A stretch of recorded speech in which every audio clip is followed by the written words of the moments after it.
हाग्रामा महिलारिया सासे टुथपेस्ट प्रेम जबरजन सेरनानै मोजां मोननायखौ आदाय खालामनानै लानाय हाग्रामानि नाजानाया बेबायदि।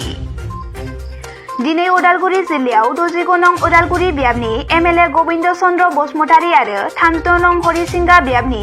सन्जय शेरगियारि बिथांमोना उदालगुरि हरिसिंगा आरो धनसिरि बे मोनथाम बियाबनि गोरिब नखरफोरनो फरायनायाव उसुबिदा जानायनि थाखाय सलार राननानै होयो। फैबाय थानाय समफोरावबो बिटिआर सरकारनिफ्राय जा मुवा फैगोन बेखौ राननानै होगोन होनना खौरांगिरिनि सिगाङाव फोरमायदों।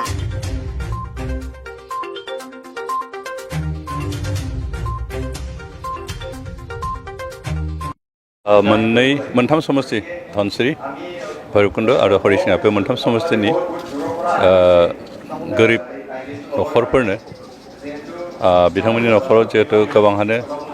इलेक्ट्रिसिटि कारेन्ट गैया बेनिफ्राय दा केरासिनबो मोनलिया बेनिखाय बिथांमोननि नखरफोर सोलिनायाव उसुबिदा जादों गथ'फोर फरायनाय दं खिन्थु लाइटनि दिगदारनि थाखाय फरायनो हानाय बेबायदि अबस्था गैयामोन आरो बेनिखायनो बिथांमोनखौ हेफाजाब जाथों होननानै बे मोनथाम समस्तिनि गासैखौबो ना जों गासै 50 नखरनो आइबिएस स्किमनि गेजेरजों सलार लाइट लोगोसे सलार फेन होनाय जादों आरो जों आसा खालामदों बेनि गेजेरजों बिथांमोननि नखराव जि स्रां एसेबाबो मोनसिगोन आरो नखरफोर जिफोर गथ'फोर फरायनाय दं बिथांमोना फैसा हेफाजाब मोनगोन। ओरैनो थांनाय बिसायख'थि समाव जों रायजो राजाफोरनि जिखिनि हेफाजाब होगोन होननानै बुंबोदोंमोन बे गासैखौबो जों बिदि मोनसे मोनसे होलांनाय हाबाफारि लादों आरो दिनै जों बे आइबिएस स्किमनि मोनसे प्रथम आगान हिसाबै बेखिनिखौ होदों आरो अबयसे इतिमধ্যে जों गोबां बेसादबो होबाय बहाबा थिं होनाय जाबाय बेनिफ्राय कम्बल खुन्दुं बायदिसिनाबो होनाय जादों खिन्थु बे कम्बल खुन्दुङा जोंनि सरकारा बायनाय नङा बे सिगांनि सरकारा बायनायमोन दा सेवनानै थांनायनिफ्राय जों एसे रायजोफ्रा हेफाजाब मोनथों होननानै जों राननाय जादों। नैबे खिन्थु दानि जि सलारनि माखौ होदों जों बेब'स्थाखौ बेयो जोंनि सरकार बायनाय आरो बेखौ जों होगोन दिनै खोब खमसो होदों आरो उनाव जों होलांबावगोन। बिनि गेजेरजों जों अन्तत जोंनि गोरिब नखरफोरखौ जायफ्रा दिनै इउपिपिएलखौ सरकार दानायाव काउन्सिल आरो एसेम्ब्लियाव सरकार दानाय हेफाजाब होदों बिथांमोनखौ जों बिदिनो मोनसे मोनसे हेफाजाब होनानै मोनसे मोनसे स्किम होनानै बिथांमोनखौ थांना थानायनि खाबुखौ होगोन। मालाबा समाव अबयसे माबानाय जादों बेखौ थिं लांनायनि खेथ्रआव जिहेतु उदालगुरिनिफ्राय बहाबा भितर गामिहाय लांनो गोनां जायो बे गारि भारा जिखिनि माबायो बे गारि भाराखिनिखौ मेकआप खालामनो बहाबा 100-150 बिदि लानाय जायो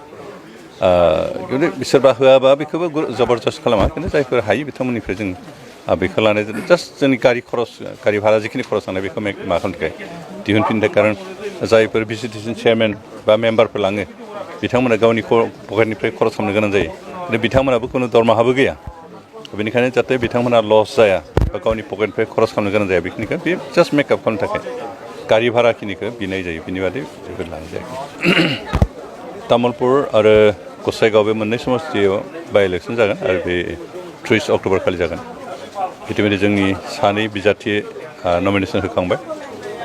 बेनिफ्राय भबानिपुराव जोंनि बिजाथि थानाय नङा बिजेपिनि बिजाथि थागोन। दा जों बे मोननै जिथु समस्ति गसाइगाव आरो तामुलपुर बेवहाय बिजेपिया जोंनो फ्रि हेन्ड होखाबाय बिथांमोननि रायजो कमिटिनि चेयारमेन भबेस कलिता बिथांमोना जे बे मोननै समाव बिथांमोननि केन्डिडेट थानाय नङा आरो बिथांमोननि कर्मीफ्रा बिथांमोननि मावथिफ्रा दैदेनगिरिफ्रा इउपिपिएलनि जानानै फिल्डआव खामानि मावगोन आरो खामानि इतिमধ্যে मावबाय थादों। जों आसा खालामो दा फिल्डनि जिखिनि रिपर्ट मोन बे मथेबा बे मोननै समस्तियाव जोंनि बिजाथिया देरहागोन। भबानिपुराव जोंनि जिखिनि कर्मी दं बिथांमोना बिजेपिनि जानानै खामानि मावगासिनो दं बेयाव जों बिजेपिनि बिजाथिखौनो मदद आरो हेफाजाब खालामगोन आरो जिखिनि रिपर्ट मोनदों बेवहाय बिजेपिनि बिजाथियानो देरहागोन खारन बिथाङा थांनाय समाव बे समस्तिनि एमएलए खामोन रिजाइन होना पार्टि सोलायनानै आरो बिथाङानो गेलेफिनदों बेनिखायनो देरहायैनि बाथ्रा गैया थांनायबाराव देरहादों एबारबो देरहागोन। दा हाग्रामाया मित्रजुगाव जितु थानो थागासिनो दङ डक्टर हेमन्त बिश्व शर्माजों रायज्लायदों होनना बुंदों बिदिनो मित्रजुगाव माने थानो थाखाय साननैसोल'सो दिगदारनि थाखायल'सो दङ होननानै बुंगासिनो सायाव बेखौ मा बुंगोन टु स्प्रेड मा टुथपेस्ट प्रेम जबरदस्त सेरनानै मोजां मोननायखौ आदाय खालामनो नागिरनाय दा हाग्रामानि जिथु नाजानाय बेबायदि वान साइड मा बुंगोन मोजां मोननो हास्थायनाय दिनै हिमन्त बिश्व शर्मा मोनहा बिथांमोनखौ नाजावनो नागिराखै बजबनो लानो नागिराखै खिन्थु हाग्रामा महिलारियासो जबरदस्त गावखौनो लानो नारसिनबाय थादों दा बे वान साइडेड माबायाथ' खुनु दिन फिथाइ थाया हाग्रामा महिलारिया बिथाङा हयथ' बिथांनि सायाव जिफोर एलिगेसन दं बे गासैखौबो इनकुवारि खालामनांगौ हयथ' जेलाव साहैनो गोनां जानो हागौ दा बिनिफ्राय बोरैहाय बासायगोन गावखौनो बिनि थाखायनो जबरदस्त हिमन्त बिश्व शर्मानि आथिङाव हमनानै खुलुमथाबनानै बिथांमोनजों सिथाबनो हायो नामा बेथ' मोनसे नाजानाय खिन्थु इतिमध्य बिजेपिनि रायजिक आफादगिरि रायजो कमिटिनि आफादगिरि भबेश कलिता बिथांजों लोगोसे दिनै माबानि क'क्राझार जिल्लानि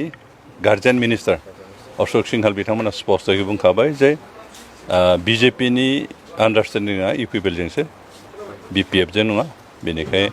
बिपिएफखौ हेफाजाब खालामनायनि बाथ्राबो गैया बिपिएफखौ लोगोआव लाफानायनिबो बाथ्राबो गैया बेनिखाय बिथाङा जबरदस्त हाबनो नागिरदोंबाबो दिनै हाग्रामा महिला दाबि खालामना लादोंबाबो आं बिजेपिजों हाबनो